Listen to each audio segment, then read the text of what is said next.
Welcome guys to our video lecture on Kepler's 3 laws.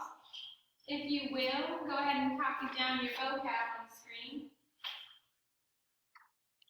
Remember to pause it to copy down your vocab and then unpause it when you're ready. So go ahead and copy down your vocab. We are talking about Kepler's 3 laws today. Here are some information that you might need to know, some vocabulary that'll help you understand rotation, nutation, barycenter, and precession. Go ahead and pause the video. Okay, going on. So I have a bell ringer for you today. So this will go in your bell ringer section. Today's date is the 9th of September. Try to, with 1, 2, and 3, label the diagrams. Pause the video. Unpause when you're ready. Okay. Here's the great reveal. It's okay if you don't know this because, right, this is something that we're learning. So, Kepler's first law, which says that the orbits are ellipses. Kepler's third law, which says that time is equal or has a mathematical equation that is dependent on the distance from the sun. So the time it takes to complete an orbit is dependent on how far away the planet is from the sun. And the second law tells us that it's equal times and equal areas. It has to do with how close you are to the sun or the orbit is, how fast your planet will move. We're going to talk about each of these in depth a little bit more today. That's your bell ringer for another day. Don't pay attention to that. All right, here's our doodle notes. So if you'll turn in this page to your notebooks, we'll go ahead and get started. This one I would like to be colored, so at least color your planets. Make each of the different 3 law boxes a different color. It'll help you remember what we're learning today. So the very first law says that Kepler's first law. Kepler, by the way, was a famous astronomer or physicist, I believe, I can't remember which one, and he observed the planets and the movement and came up with these 3 laws. Now, we remember when we were telling the difference between a theory and a law. A theory tries to explain what happens while a law predicts what will happen. So these laws predict the movement of the planets. Starting with number 1. Number 1, Kepler said, is that the planets are going to orbit in ellipses. Ellipses are elongated, closed, curved circles. Elongated, closed, curves, oblong circles, like an egg. Think an egg. A circle is an example of an ellipse. We'll talk about the difference about that with our labs. Eccentricity is the measure of how elongated a closed circle is. So the higher its eccentricity, the more elongated it will be. The lower its eccentricity, the more circular it will be. Right? So think circular, circle, elongated, egg shape. Circular, circular, elongated, egg shaped. Okay, that's what Kepler said about the third law, or this first law.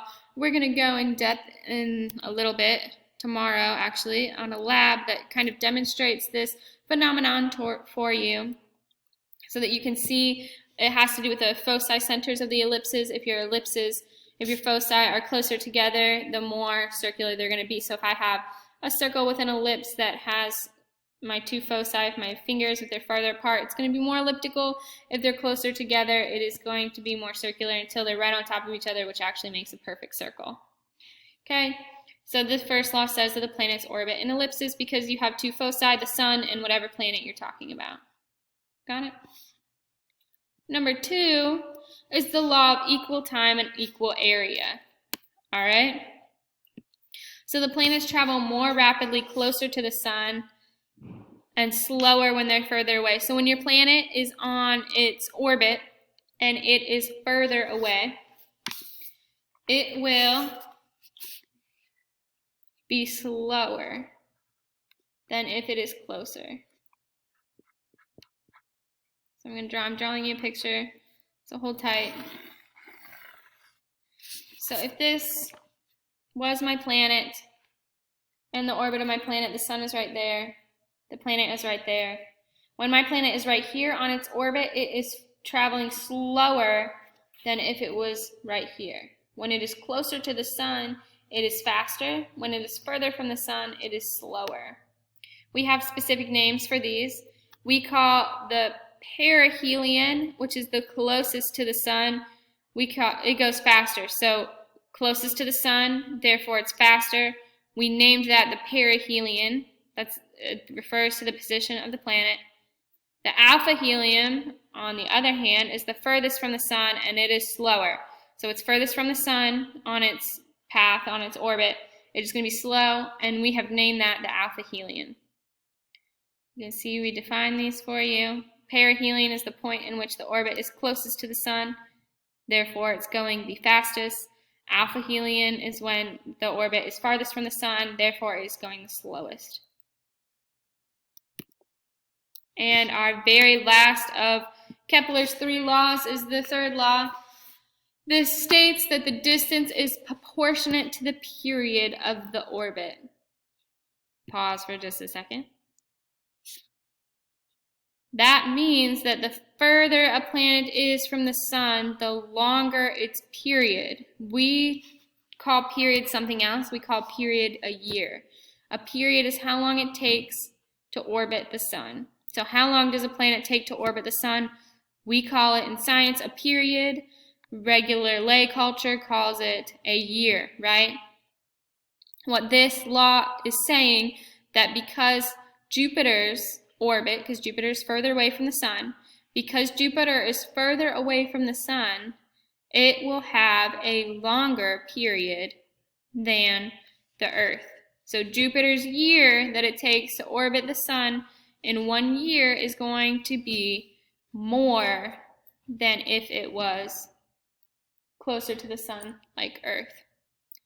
So a planet's distance to the sun is expressed in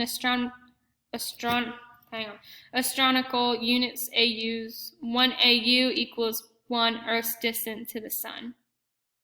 Okay? So these are your Kepler law notes. Make sure you've copied these down. We're going to make some flashcards when you're back in class. If not, I encourage you to make your own flashcards for these. They're harder concepts to grasp. I want to make sure that you know them. So make a flashcard with Kepler's third law, then say what it is. Okay? There's a video that we're going to watch in class, and I'll put the link up there for you all that explains the Kepler's laws of motions a little bit more. Make sure you write down or copy down the different planets, right? Here's an example. Mercury's closest to the sun, then Venus, Earth, Mars. What are we missing? An asteroid belt. Jupiter, Saturn, Uranus, Neptune. Those are your planets. So make sure you're copying those down. We're going to go over again and again Kepler's laws. There's something that's a little bit confusing because they're harder. They're just more scientific, harder to understand. So we'll go over these again, but have these copied down. Practice for a second. Try asking yourself, okay, which law says that my planets are going to orbit in ellipses? That's the first law. Which law tells me that the further a planet is away from the sun, the longer it's going to take for it to orbit the sun? That's the third one. Which law tells me that if my planet is closer on its orbit to the sun, then it's going to go faster? If it's further away from the sun in its orbit, it's going to be slower. That would be that would be Kepler's second law. So you're going to practice. You're going to make some flashcards. It'll really help you. Okay? Have a fantastic day, guys. I hope you enjoyed the lecture, and I hope it makes sense. Goodbye.